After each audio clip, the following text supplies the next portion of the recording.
So currently, everybody's figuring out that drama is the main tool in the toolbox that pushes hip hop.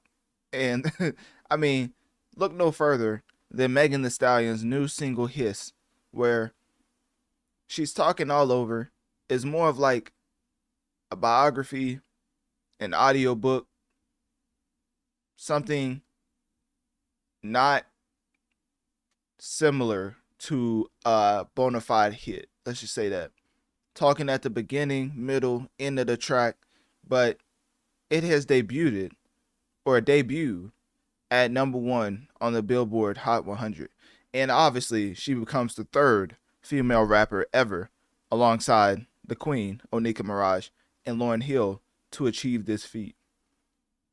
The reason why I say all of that is because the structure of the track is not a hit single, which is indicative of where it is now, 68 on the top 100 track charts, whereas last week, and I'm making this in first week of March, last week it was number 48, and its peak position was #1, and obviously it's only been on the charts for 4 weeks. So at some point, somebody has to realize the huge fall off is because of drama being the main factor to why it was successful in the first place. Which, to be honest, marketing is time and place.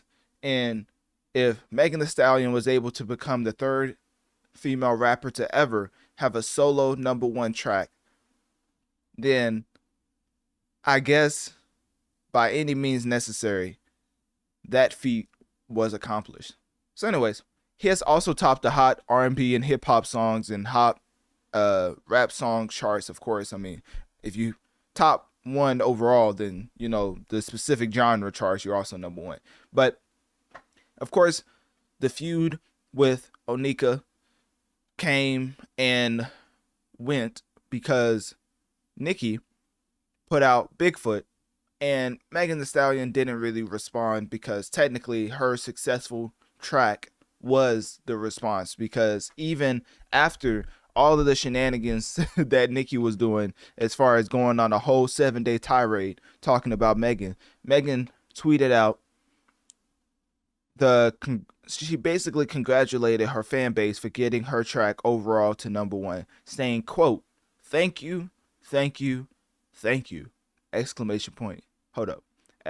First off, this is like a Grammy speech right here. For all the artists in the world, I think a #1 should be put in the same, if not even a higher category than a Grammy. Because to have the #1 track in the world means at one point in time, all these musicians, all these tracks that came out, yours was the one the masses was playing the most. So I think that's even more rewarding than an actual Grammy. Like if I was an artist and they was like, "Oh, do you want a Grammy or a #1?" I'm choosing that #1 time and time again.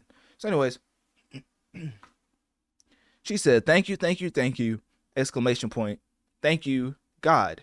Thank you, Mama Holly. Holy? Is it Holly? Holy? She put 2 L's. I don't even know if it's a name or if it's Holy. Maybe she was trying to. Anyways, Analytic Dreams video on Spotify to see the video along with the audio. She went on to say, "Thank you, everyone." Yeah, I think it was Holy. Okay, because she's just using extra letters.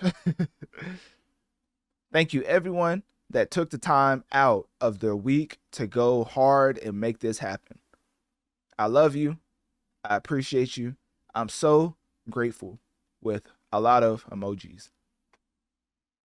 Like HISS is #1. 3 exclamation points. Thank you for running it up, hotties. Let's keep going hard and staying positive. That's the key. That's the key point right there. Love y'all.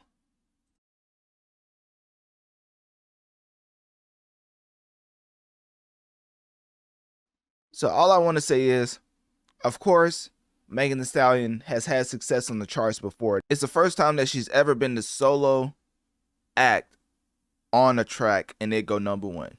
So with HISS, it's not the same as a WAP or a Savage, which also previously went #1, where she was accompanied with other musicians, this is the first time that she was the solo reason for the track going number one. Now, obviously, she's on a major label, managed by Roc Nation, things of that nature. But who isn't? Like, in a game of fabricating or making numbers look bigger than they actually are, Megan Thee Stallion was just a player in the game. Like, you know how they say, don't hate the player, hate the game? It's not like everybody else isn't playing the same game that Megan Thee Stallion is. So for her to go number one is a huge accomplishment, and also just highlights the fact that to be one of the biggest musicians in the world, you have to at some point and captivate the masses. I mean, I think that goes without saying. But for Megan Thee Stallion to captivate the masses in the midst of a humongous beef with one of the biggest hip hop creators ever, I don't think people realize the amount of influence and power the people who are against Megan Thee Stallion have. I mean, Drake just the other day was putting out a post with Tory Lanez saying "free him," which for those who don't know means free him, but he just didn't care enough to actually type out the letters. So anyways, Nicki criticizing Megan, Drake criticizing Megan, all publications seems to be going in a negative direction when it comes to Megan. And the only time she ever gets positive press is because of her Roc Nation management that puts her in certain lights. I mean, I think literally I got some type of stat where Renee Rapp and Megan Thee Stallion had a new peak of 18 on the Billboard's pop airplay chart, which is very specific. So I don't know if that's actually on the charts, or they just said pop airplay charts. Sometimes they like to put them ESPN stats just to make them seem higher than it is. But anyways, her just being with Renee Rapp, her also, I think she was on some type of show with Mean Girls or whatever. She had some type of cameo. If that's not a result of being on Roc Nation management, what else? I mean, Crunchyroll Anime Awards, is more of an organic, authentic cross promotion, because if you don't know, Megan Thee Stallion's into anime, and literally she had hold up, yeah, because that was interesting, because I think Megan Thee Stallion's anime, her like for anime should be explored, like they are currently doing. So her management is like really good at marketing her, I would say. Megan anime. Let's see if I can just pull it up, because she was at the Anime Awards. And here we go. Hopefully this isn't too loud. Hold on, give me 1 second. It definitely got. Okay, cool. That's only 45 seconds. I'm trying to see. Was it the full interview? I think it was only 45 seconds. Okay, cool. It definitely got to. All right, so this is Megan Thee Stallion. It definitely got to be. Also, I know y'all keep hearing that soundbite. Analytic Dreams video on Spotify to see the video along with the audio. But anyways, this is Megan Thee Stallion answering some type of question during the anime conference. I'm going to see if I can pull it up even more for you. Hold up. There we go. Okay. It definitely got to be a little. It has to. The anime come on, I want to see the city getting towed up. Like, the city needs to be destroyed, like on the first go. I need to understand why you're mad. What is the character development story? What are we going through? Take me on that ride with you. Off the top, I'm picking people from JoJo's Bizarre Adventure, because they got all the stuff. Oh, okay. So they have the questions on the screen you can read, and then she's answering it like that. So that's the style of interview they're doing. And they just got all the swag. So I'm going to pick Jotaro Kujo, and I'm going to pick Bujarati, because my boy be moving. So basically, she just answered, for the people who's not watching, which anime character would she like to dance with. So this is like, I don't know, it's interesting to me, because there's only one of you in the world, so I try to be anybody else. So I love how she gets into her anime infatuation, and it just comes across as organic. I actually believe her when she says she like really enjoys anime. I believe that she goes on whole, what they call, binge or whatever, and watch different anime shows, and she's just showcasing her favorites right here. A comfort anime that I put on when I'm having a bad day, I definitely can throw on Inuyasha or Yu Yu Hakusho. I definitely will fall asleep to Yu Yu Hakusho like that. Yes, Yu Yu Hakusho is my comfort anime. Gojo.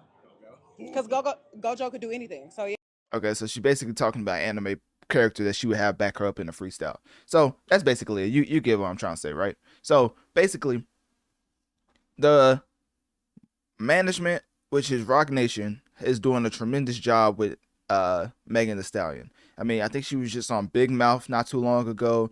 She's on a track with Renee Rapp, which I don't even know if that helps her, but anyways. A whole ad thing for Nike. I know she's doing something for Nike. I saw somewhere she was on Mean Girls, and then right here she's on the the anime awards or convention or whatever. What's it called?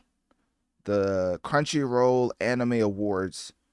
So she's in Tokyo right now. Basically, the promotion is top tier when it comes. I mean, that was probably her. I ain't gonna lie, that was probably her wanting to go to that. But all the other stuff, I think Rock Nation is doing a tremendous job when it comes to Megan Thee Stallion, because obviously they're trying to make her the next Nicki Minaj, and I think Rock Nation knows what they're doing by advising her and walking her through. I wouldn't be surprised if Jay-Z himself called Megan Thee Stallion and told her how she should go about this beef with Nicki Minaj, because a rap lyrical spar with one of the greatest ever is not a light thing to just be like, oh, I mean, she got through that. Like, no, she actually came up with that beef and didn't leave scarred, nothing. Like, we talk about Nicki in this high regard when it comes to lyrical mastery, but the lyrics didn't seem to do anything when it came to Megan. In all actuality, it actually implemented it uplifted and boosted her sales for HISS even more, which is, to bring it full circle, why it debuted at number 1 on the Billboard Hot 100, making her the 3rd female rapper ever, alongside Nicki and Lauryn Hill, to achieve this feat. So with that being said, current news is Megan just recently signed a deal with Warner Music Group, allowing her to retain the rights of her master recordings and publishing. So I think that was basically it. I think that was all I had. Let me see. Celebrates number 1. Yeah, that's basically it. So anyways, click my link tree in my bio. Let me know on one of my social medias. What do you think about Megan Thee Stallion currently in her status in the hip hop industry? And also, when it comes to her number 1, which track do you think is better out of all of the woman tracks that have debuted at number 1 on the Billboard charts?